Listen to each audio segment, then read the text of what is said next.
A report this month by a United Nations rights investigator expressing concern about the human rights and humanitarian situation in North Korea is malicious slander, a North Korean organization said on Tuesday.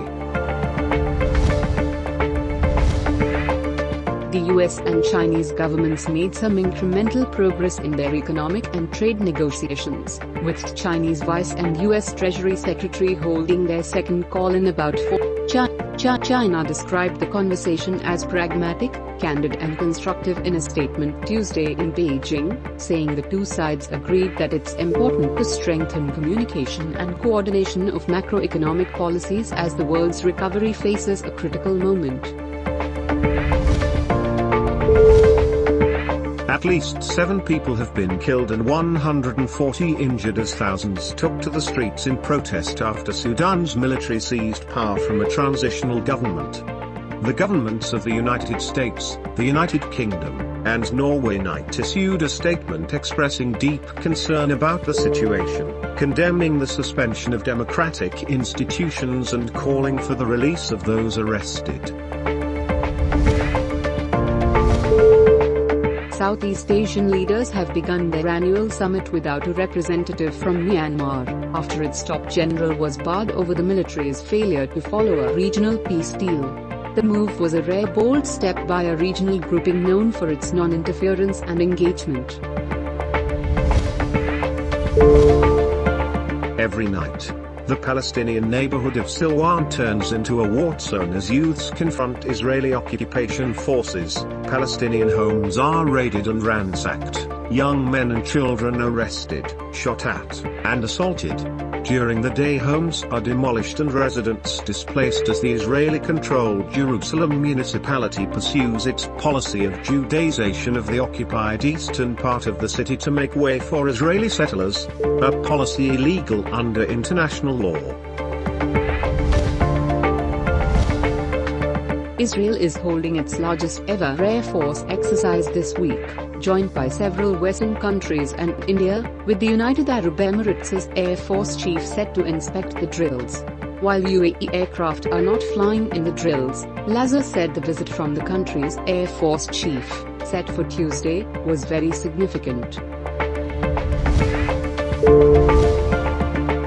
Iran is expanding its enrichment of uranium beyond the highly enriched threshold of 20% purity at a Natanz plant where it is already enriching to 60%, but the new activity does not involve keeping the product, the U.N. nuclear watchdog said.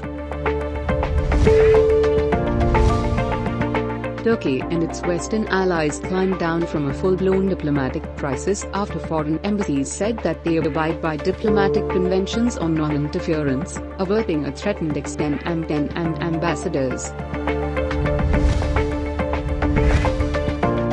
US President Joe Biden signed an order imposing new vaccine requirements for most foreign national air travelers and lifting severe travel restrictions on China, India, and much of Europe effective November 8, the White House said. Pakistani PM and Chinese President agreed to further strengthen bilateral economic and commercial ties, including the full realization of the potential offered by the Phase 2 of the China-Pakistan Free Trade Agreement. This came during a telephonic conversation between Prime Minister Imran Khan and Chinese President Xi Jinping on Tuesday. Lieutenant General Nadim Anjum has been appointed the new DGZ by Prime Minister. The notification from the Prime Minister's office had been awaited since nearly 3 weeks. The PMO confirmed that a meeting held earlier between the Prime Minister and the Army Chief had discussed the timing of change of command in his and selection of the new DGs. Coronavirus claims lives of at least 6 people in last 24 hours, pushing death tally to 28,392. As per Cox stats, 6 people lost their lives to the virus in the last 24 hours, while 572 fresh COVID-19 infections were recorded after 42,096 tests were taken. Meanwhile, Pakistan reported a coronavirus positivity rate of less than 2% for the 11th consecutive day at 1.35%. In view of the continuous depreciation of the Pakistani rupee and soaring oil prices, petrol is likely to become more expensive from November 1st. According to sources in oil marketing companies, petrol price is expected to increase by 7 rupees from November 1st. The Pakistani rupee on Tuesday depreciated to 175 rupees and 27 paise against the US dollar, the lowest level since August 1947, according to one analyst, owing to an increase in demand for the foreign currency in the interbank market. A torrent of social media abuse was aimed at the only Muslim cricketer in India's T20 World Cup squad, Mohammad Shami, after his side was thrashed by Pakistan at the Cricket T20 World Cup on Sunday. Pakistan's wicket-keeper batsman Mohammad Rizwan came to Shami's support. Rizwan said that the kind of pressure, struggles, and sacrifices a player has to go through for his country, and his people is immeasurable.